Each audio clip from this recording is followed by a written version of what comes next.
अजान, एक ऐसी पुकार जो दुनिया भर की मस्जिदों से गूंजती है। हम सब इस आवाज़ से वाकिफ़ हैं।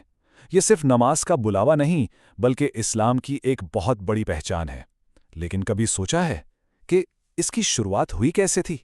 चलें, आज इसी की दिलचस्प कहानी जानते हैं। अच्छा, कहानी में आगे बढ़ने से पहले एक बहुत अहम बात, ये कोई सुनी सुनाई दास्तान नहीं है। इसका पूरा जिक्र इस्लाम की सबसे मुस्तनद किताबों में से एक यानी सही मुस्लिम की हदीस में मौजूद है। तो इसका मतलब ये हुआ कि हम तारीख के एक सच्चे वाक़े की बात करने जा रहे हैं, एक कम्युनिटी को दरपेश मसला। तो चलें ज़रा तस्वुर में मदीना के इन इब्तिदाई दिनों में चलते हैं।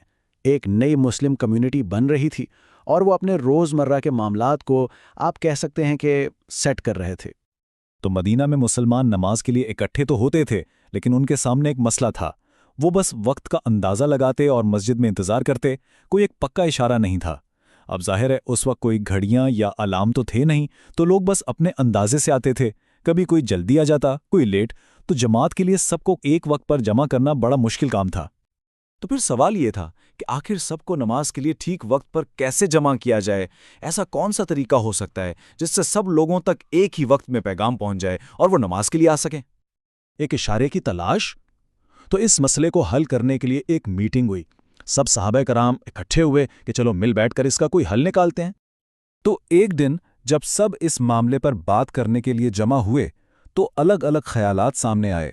और मज़े की बात यह है कि शुरू में जो आइडियाज़ आए वो दूसरी कम्युनिटीज़ की रिवायात से लिए गए थे।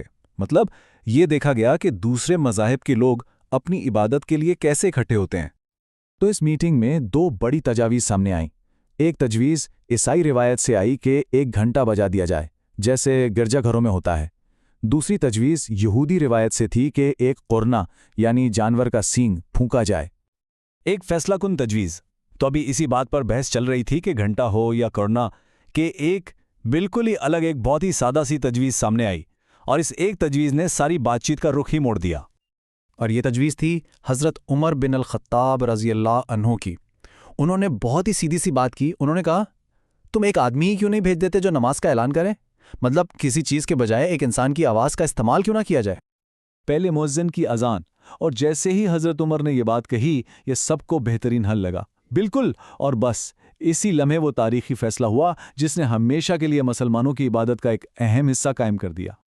अल्लाह के रसूल सल्लल्लाहु अलैहि वसल्लम को ये तजवीज़ बहुत पसंद आई। उन्होंने फ़ौरन इसे कबूल किया और फिर तारीख के वो मशहूर अल्फाज कहे।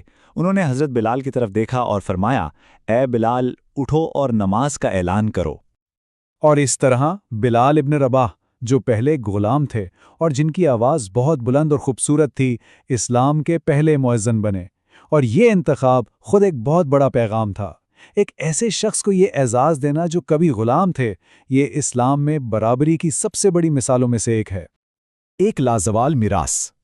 तो ये तो हो गई शुरुआत की कहानी, लेकिन इस एक फैसले का असर कितना गहरा और कितना लंबा रहा, चलें अब इस पर एक नज़र डालते हैं। उस एक फैसले का नतीजा यह है कि उस दिन से लेकर आज तक दिन में 5 मरतबा एक इंसान की आवाज़ ही है जो दुनिया भर के मुसलमानों को नमाज की तरफ बुलाती है। ज़रा सोचिए तो, मदीना में एक छोटे से प्रैक्टिकल मसले को हल करने के लिए एक सीधी सादी सी बातचीत हुई, और इससे एक ऐसी रिवायत ने जन्म लिया जो 1400 साल से भी ज़्यादा अरसे से पूरी दुनिया में हर शहर और हर गांव में गूंज रही है। तो आखिर में ये सवाल रह जाता है कि कैसे एक कम्युनिटी के छोटे से मसले का एक बहुत ही अमली हल वक्त गुजरने के साथ साथ दुनिया की सबसे ज़्यादा पहचानी जाने वाली और पुरअसर आवाज़ों में से एक बन गया।